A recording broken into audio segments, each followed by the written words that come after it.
서울에서 버스 안에서 세게 한 방 날리는 거 보셨지요? 요즘 한 서너 개 이슈가 있는데 그 중에 하나 우리 지방 의원님들의 해외 연수라고 하는데요. 한 분 한 분을 아주 중요하신 분들을 모셨습니다.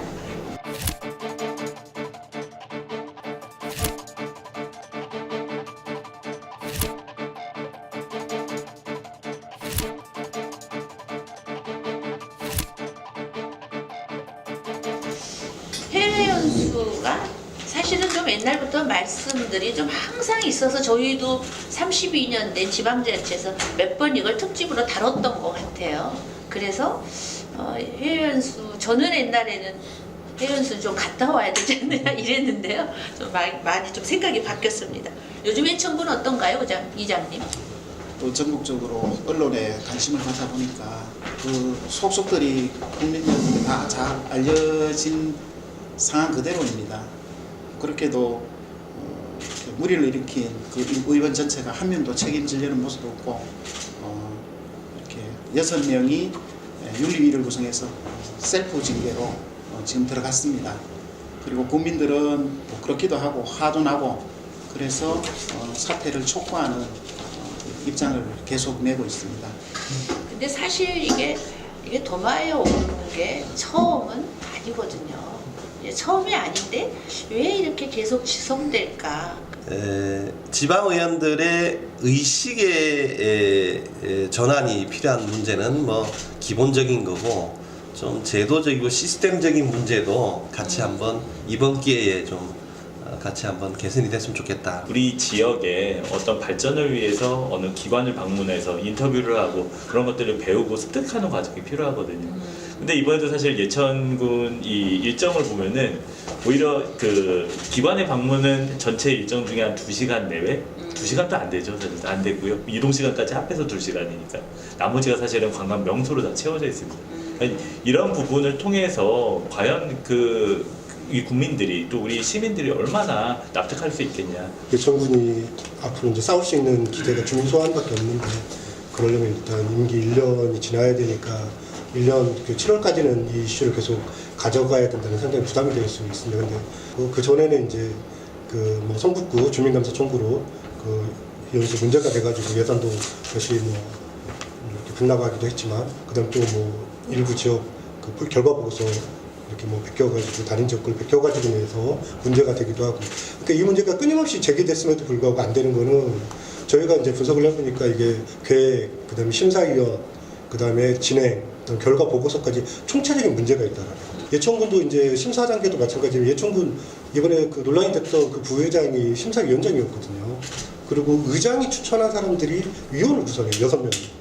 그러니까 시의회 영향력에서 자유롭지 못한 인원들이 이 심사위원을 구성하고 그다음에 그 회의 결과를 보니까 다 그냥 일정이 너무 촉박해서 좀 힘드시지 않겠냐, 예산은 부족하다 이런 논란만 일어난다는 거죠. 결과 보고서도 이제 부랴부랴 예천군이 올라오긴 했었는데 실질적으로 인터넷만 보면 다 나올 수 있는 결과들이에요. 그 내용은. 그러면 의장의 그 연수에 정말 참가했던 개별 의원들이 정말 보고 느낀 것들을 진솔하게 이제 보고서에 담아줘야 되는데 그런 부분들이 전부 다 이제 안 되고 있다는 게 좀 문제가 아닌가 싶습니다. 근데 그간에 작년, 재작년까지는 저희들이 공구의 경비를 1인당 200만 원 한도에서 딱 묶어놨어요. 그 작년에 풀어줬어요. 2018년도까지. 그 의회비 총액을 풀어줬거든요. 의회비 총액 한도 내에서 공무유엔 경비를 지출하도록 하니까 언니 아시겠지만 전국의 대부분의 자치단체가 의회 경비 중에서 정액들을 전부 다 국외 경비로 정액시켰어요.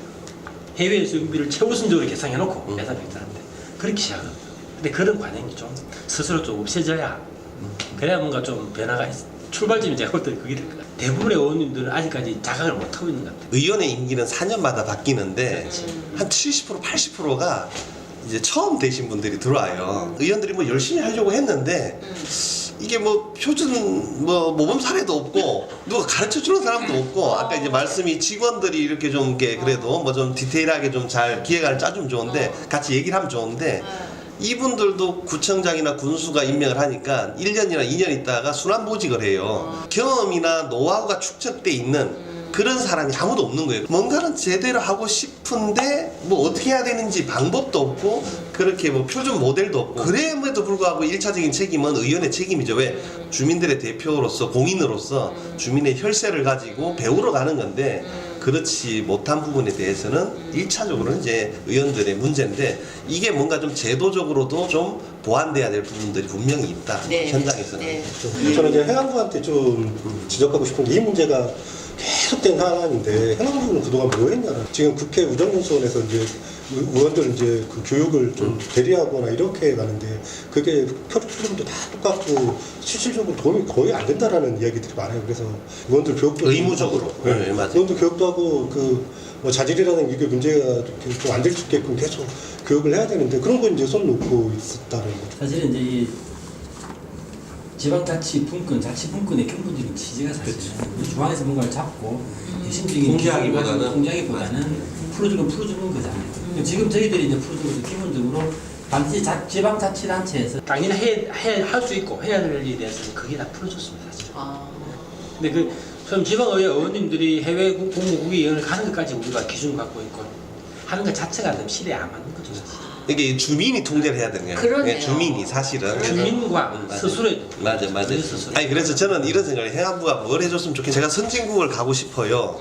그 선진 사례를 배우고 싶어요. 예를 들어서 자전거 정책에 대해서 서울시도 고민하고 있는데 잘 안 되고 있잖아요. 그러면 그런 사례들을 잘 국내든 국외든 우수 정책 사례들을 플랫폼을 만들어서 올려만 놓으면 지방 의원들이 어디가 우수 사례가 있다. 그러면 그걸 보고 우리는 뭐 여기 한번 예를 들어서 해외 연수를 가보자 이렇게 할 텐데 지금까지는 아무런 정보나 자료가 없습니다. 그럼 어떻게 하냐면 의원 주체가 대표자를 하나 지정해서 이 사람이 막 인터넷을 검색하든 책을 찾든 막 해서 선진 사례를 모아야 돼요. 그게 너무 힘들어요. 근데 왜 여행사에다 못 맡기냐면 여행사는 돈이 수지타산이 안 맞으니까 패키지를 가져옵니다. 패키지를 가져와가지고 거기에다가 공식 일정 한두 개 끼워 넣는 식이에요. 뭐 현지에 가서 그 전문가, 그 분야의 전문가를 초청해서 또 설명을 들어야 되고 하려면 쉽지 않네요. 돈이 엄청나게 듭니다. 왜? 보통은 여행사가 관광 가이드 한 명이 그냥 다 설명하거든요. 네. 근데 이 사람이 예전에 제가 예를 들어 영국의 정치제도 노동당을 갔는데 정치 용어를 못하는 거예요. 설명을 안 되는 거예요. 전문가들을 섭외하려면 현지의 가이드들은 엄청 비쌉니다. 지금은 솔직히 말씀드리면 비행기 값하고 호텔비만 있습니다. 나머지 비용은 아무것도 없어요. 제대로 연수를 하고 싶어도 네. 뭘 할 수가 없어요. 근본적으로는 의식도 없지만 이 뭔가 시스템이 제대로 안 갖춰진 상태에서 28년 동안 오니까 이게 계속 골 맞춰지는 거예요. 실질적으로 주민감사 청구 뭐 성북구 예가 있지만 2년이 경과되면 업무 2년이 경과되면 전혀 청구할 수도 없고 그 주민감사 청구를 주민들이 그 사례를 모아요. 그러니까 예천군처럼 그 뭐 누가 제보를 하지 않는 이상 지금 뭐 다른 의회들 뭐 문제 나오지만 그런 것들 제보가 없으면 주민들이 그걸 알아가지고 그 자료를 모아서 청구를 해야 되는 이 불합리한 상황들이 계속 개선이 안 되면 의원들이 이런 문제들은 계속될 수밖에 없다는 거죠. 사실 주민소환 주민투표법이 지방자치 체계에서 가지고 있는 의미는 아주 크거든요. 그래서 큰데도 불구하고 사실은 그동안에 많은 것이 사실은 그 사례가 별로 없었거든요. 제일 중요한 것은 예천군에서 이 사태의 심각성을 의원님들이 알아야 돼요. 아까 제일 처음 말씀드렸지만 의회에 대한 통제 수단은 자율적인 통제 수단밖에 없어요. 의회 자체 내부적으로 제명, 뭐 추적든지 경고 뭐 그렇잖아요. 그 외에는 없습니다. 저희 뭐 지방자치가 분권화되면서 내려갔지만 정작 그 기초의회까지만 내려가고 지역 주민들한테는 안 내려간 거예요. 그래서 다 걸려 있습니다. 그래서 과거보다 더 큰 이렇게 권한이나 이런 것은 있지만 주민들이 정작 통제할 수 있는 방법이 없다는 게 이번 겪으면서 가장 큰 거예요. 저희 기초의회를 견제할 수 있는 무슨 위원회가 있어서 이 분기별로나 이렇게 평가를 내놓을 수 있도록 국민들한테 이런 부분은 이랬으면 좋겠다. 뭐 일종의 그것을 감사할 수 있는 좀 낮은 수준이겠지만 평가를 내놓고 주민들의 요구와 의회와의 이 차이를 구체적으로 정리해서 좀 내놓을 수 있는 어떤 이런 형태의 이런 것이 된다면은 이번 이런 사태는 좀 막을 수 있지 않겠는가. 그래서 지금은 주민들이 할 수 있는 게 자발적으로 내려와라라는 것 이외에 아무것도 없습니다. 사실은 우리 지방자치는 자기 대표를 뽑으면서도 4년에 한 번씩 그냥 투표장에서 투표만 했지 일상적인 견제 감시나 이게 하는 건 없었거든. 참여는 없었거든요. 현재 이런 상황에서 그 기초의회 의원들이 지역을 위해서 일하는 사람들이 정말 얼마만큼 되느냐라는 문제가 이제 다시 제기될 수밖에 없는데, 말씀하신 것처럼 정당 공천만 받으면 거의 뭐 당선되는 그런 상황도 일부 지역도 있고, 영남도 있고 호남도 마찬가지지만, 그런 상황에서는 중앙정치만 계속 바라볼 수밖에 없는 상황이어서, 그러면 근본적인 제도 개선을 좀 해야 되지 않느냐. 현재 상황에서 그 공천을 한 정당에도 책임을 물어야 되는 게 맞지 않느냐, 그런 의미에서는. 공천제를 폐지하자, 예를 들어 이런 의견이 나오시더라고요. 그게 그러면 지방자치 수준을 높일 거다. 그럼 어떻게 하냐면요, 후보가 5명이다 그러면 선관위에 가서 이게 주머니에 들어있는 기호를 추첨을 합니다. 내가 기호를 배정받을 때. 근데 그 당시는 정당 공천은 1, 2, 3, 4로 나갔고, 정당 공천제가 아닌 기초위원은 가나 다라로 갔습니다. 공천제가 아닌 사람들도 당시에는 정당을 가지고 있는데, 정당에서 후보를 공식화하지만 않았지 내부적으로 내천 과정을 거칩니다. 등록을 해서 표를 뽑을 때 내가 우리 당이 만약에 1번인데 제가 나번을 뽑았다 그러면, 이게 국민들이 투표할 때는 1번하고 가번은 같은 당인 줄 알아요. 그렇죠. 8번이면 정당과 후보자 다 합치면 한 60명, 70명 돼요. 많게는 100명도 돼요. 이 100명을 자기가 공부해가지고 정당 공천이 아닌 사람을 어떻게 공약은 뭐고 이 사람의 댐댐이는 어떤지 찾아서 찍기가 현실적으로 쉽지 않아요. 그냥 1번은 가번인가 보다 쭉 하는 거예요. 그래서 나중에 가번 뽑은 사람이 일단 50% 먹고 들어가요. 아까 이제 정당 책임제는 전 동의합니다. 대신 공천을 할 때 범죄 경력 다 보고요. 체납 실적 다 봅니다. 근데 만약에 공천제가 안 되면 그 사람이 어떤 범죄 경력이 있는지 사실은 국민들이 홈페이지 들어가서 찾아보질 않아요. 돌아가셨는데도 나중에 당선된 사람도 있어요. 후보를 사전에 끌어주거나 또는 차질을 높이는 의미에서는 정당 공천제 가지고 있는 긍정적인 부분도 있는데, 대신 그 정당에서 잘못했으면 진짜 다음에 페널티를 준다든가 뭐 어떤 그런 과정들은 뭐 정당이 일정 걸러주는 역할도 하고 정당의 책임성이 강하게 작용하면 좋은데, 예천군 같은 경우에는 단체장도 장한다.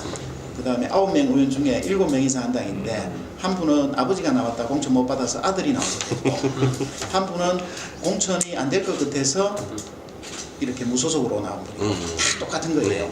전혀 견제할 수 있고 뭐 이런 게 없습니다. 그래서 공천이 없거나 아니면은 지금 한 지역에서 뭐 2명 내지는 복수로 뽑는 여기에서 정당이 1명만 공천하도록 하든가, 최대한 정당이 기초의회에 관여할 수 있는 것을 좀 줄여야 된다. 이런 부분에 있어서 정당이 가지는 부분을 좀 없애거나 줄이는 게 어떻게 보면 지역 주민들한테 책임감도 높이고, 선택할 수 있는 권한도 주고, 그 뒤에 나타나는 부작용에 대해서도 책임을 물을 수 있는 이런 구조가 돼야 되지 않겠나 그렇습니다.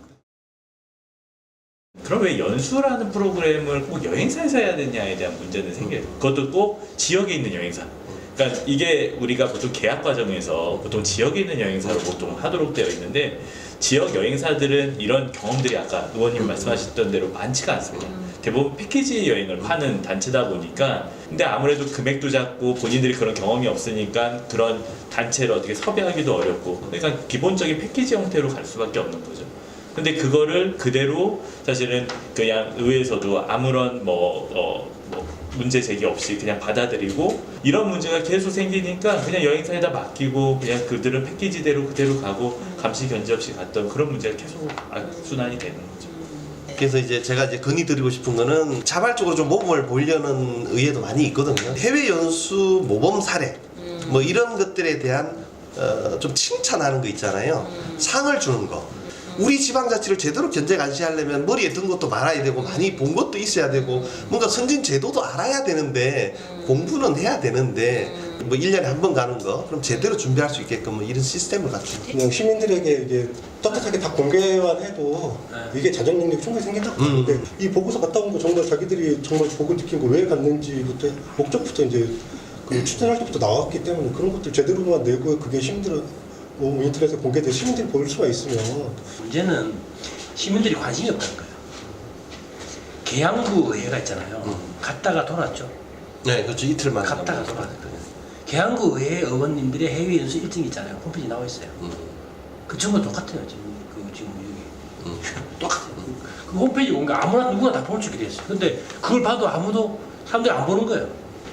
저희가 지나면서 드는 생각이 각 단위의 그 끼리에 가는 해외 연수보다는 그 지방자치제 안에서는 만약에 예천 같은 경우는 이제 뭐 도심재생이라는 지금 전국적으로 현안이 되는 그런 부분입니다. 현 관련되는 사람, 그다음에 그 현안에 대해서 지역 주민 이런 사람들이 뭐 일정 자비를 내서라도 함께 가야 그 안에서 이 내용이 채워지지. 작은 지역 같으면은 그 전체 그 기초단체에서 언급해야 될 것을 다 하는 거예요. 맞아요. 전문성이 떨어질 수밖에 없습니다.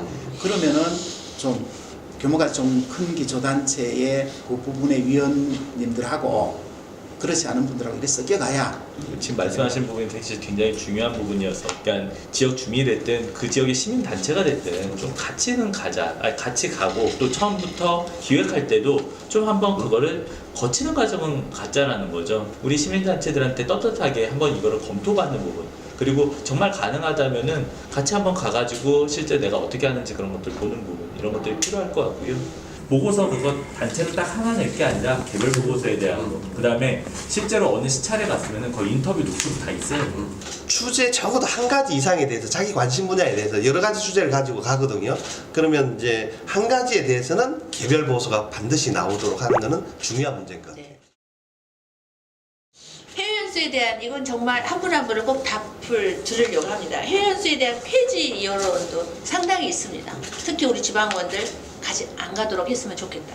선진 연수의 장점이 분명히 있음에도 보완보다는 그런 말씀들을 하시는데 해외 연수 지방원들 해야 된다 안 해야 된다를 좀 듣겠습니다. 저부터? 네.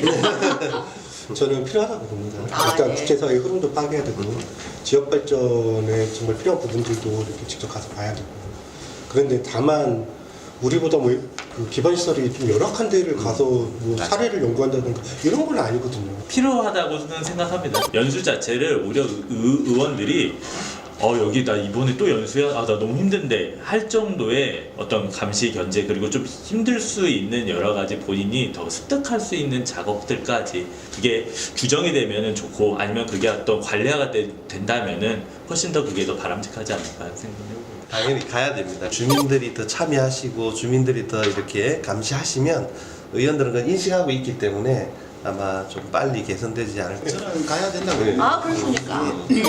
갈 때 어디를 갈 거다. 이런 목적으로 갈 거다. 네. 누가 갈 거다. 네. 이걸 분명히 밝히고 예산서에 모선을 박아놔야 될 거고요. 네. 폐지해야 된다? 가야 된다. 필요하죠. 네. 필요하죠. 근데 이제 권리처럼 그 관행적으로 연례적으로 가는 게 됐으면 안 돼요. 예천군 의원들은 상식이 있고 염치가 있으면은 저는 자진 사퇴로 주민들한테 자기 권력을 반납하기를 바랍니다. 예천 지역이 더 이상 상처받고 가슴 아픈 일이 없도록 하루빨리 저는 자진 사퇴하기를 바랍니다. 네, 서울시의회부터 모범을 보이고 잘하겠습니다. 예천 국민들의 그런 주장과 노력들이 어떤 결과로 나타났으면 좋겠고 그것들이 지방자치 발전의 하나의 또 역사로 기록됐으면 좋겠습니다.